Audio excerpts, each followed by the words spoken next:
Right in this moment I am standing on a Sunbeam, a new brand I didn't know existed, but this one is 40 something feet long, and it is in the range where yeah, it is still cheap, but yeah, but this boat here looks pretty nice.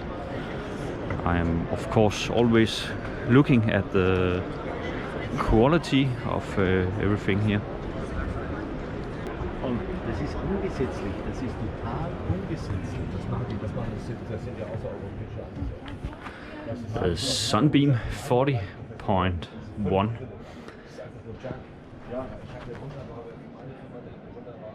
A lot of standing headroom, as you can see. Yeah, let us see the boat here inside. Nice card table.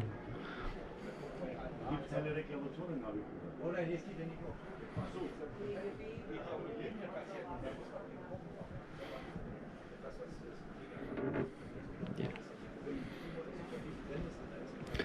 Something I have seen is the floorboards. As you can see, it is screwed on. That feature have I not seen in a lot of boats. Yeah. The kitchen, the small cabin.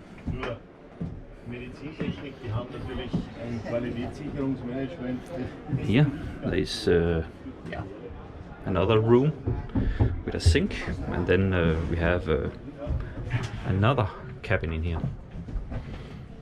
So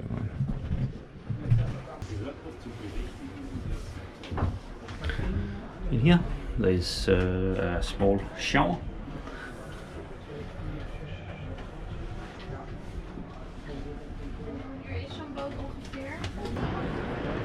Here we have the Sunbeam 42.1 with the center cockpit. It is actually the same boat as over there, just with the center cockpit. So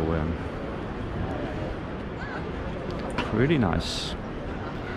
The quality is comparable with the yacht from Sweden. And the boat here is a German-made boat, or from Austria.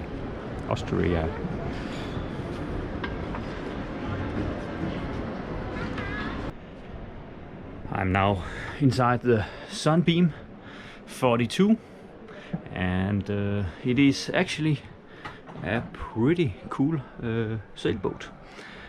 As you can see, there is plenty of room in here, and a little toilet here in the front, but the aft cabin here is totally amazing. Here we have the card table, and here we have a small shower, and the next room is a toilet, and there's of course standing headroom all over, so it is totally nice. Here we have a big aft cabin, and remember, it is only a 42-foot boat. As you can see, Sunbeam 42.1. Here we have the kitchen, nice fridge area, and as you can see, water heater, and here we have a nice Volvo Penta with the S-Drive, so really nice.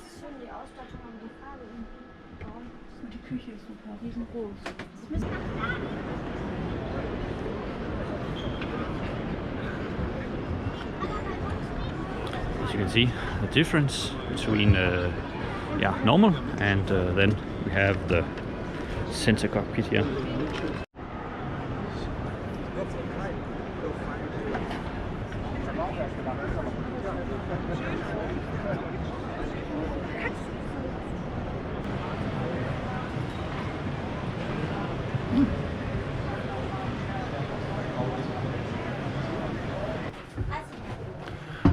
Really nice feature on this Sheno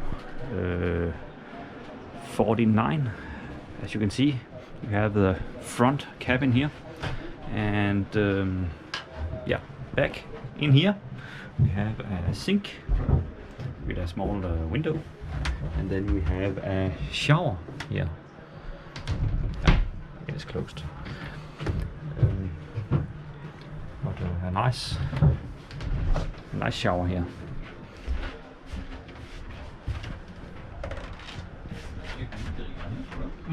Ja, ja.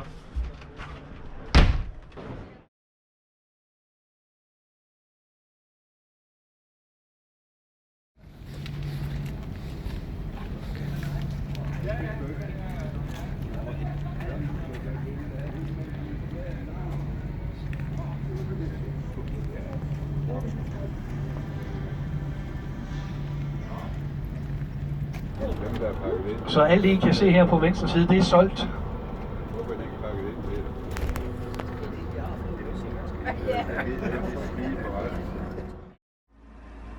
It was then the trip to the Boat 2020 boat show, and also the visit of the Bavaria Yacht fabric where they produce the Bavaria Yachts.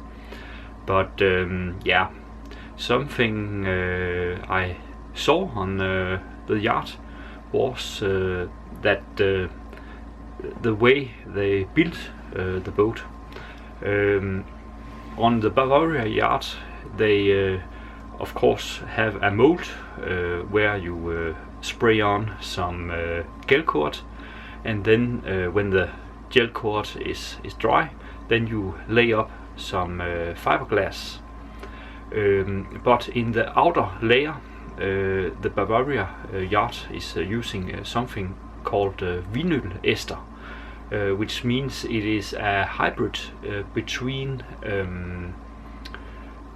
polyester and epoxy. And the point with the hybrid, instead of just using normal epoxy, is simply the cost. The vinyl ester is yeah, of course between the polyester and the epoxy in price. The epoxy, the epoxy costs around 4 times the price of polyester. So yeah, and they of course need a layer to prevent from osmosis. I know Hanse Yachts had a little problem where they built a lot of boats, and then they realized all the boats got osmosis. I think it was around 2015 or something. But then after that they have used vinyl ester to protect from osmosis. Yeah, another thing I saw was when they are laying up the fiberglass on the gel cord, they just lay up the mat and then roll it out with a little roll. But the problem with that is you can get small air pockets inside the gel cord. And if you have followed my channel, you know I had some problems with small air voids in the gel cord, and when you then press on the gel cord, you will then crack the gel cord, and you have a hole, and that hole is actually an air pocket underneath the gel cord.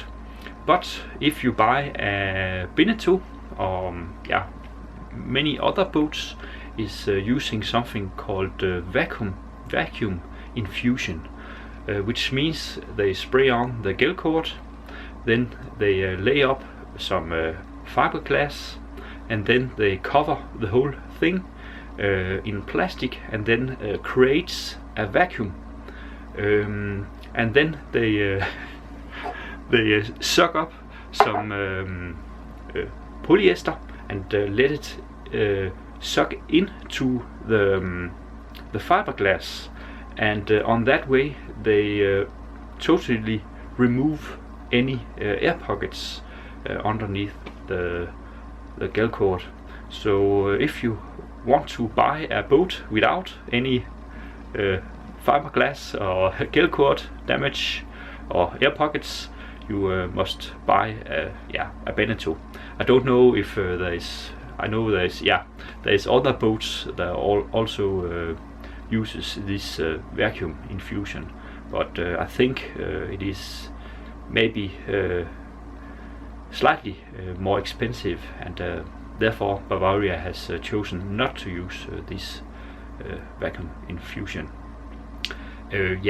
Another thing that is quite normal I saw was errors in the gel coat when they are making the mold and the boat is finished. There is small unevenness or small holes and so in the gel coat, and they then fix that afterwards. So these small gel coat errors is pretty normal on Bavaria boats. Another thing I was wrong about on these Bavaria boats here was I thought that the front of the boat was reinforced with carbon fiber, but in the real world it is not.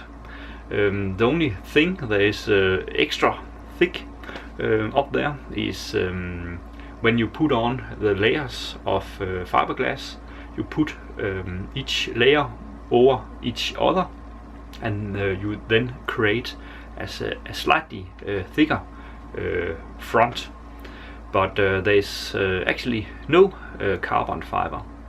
It was because I saw a test of a Hanse boat where they just rammed the boat into some rocks, and I then thought that Bavaria boats was reinforced with carbon fiber, because when you reinforce with carbon fiber you will then get a much stronger front, and when you are sailing on the ocean and you in an accident hit a container or something, there is the problem, your boat can sink.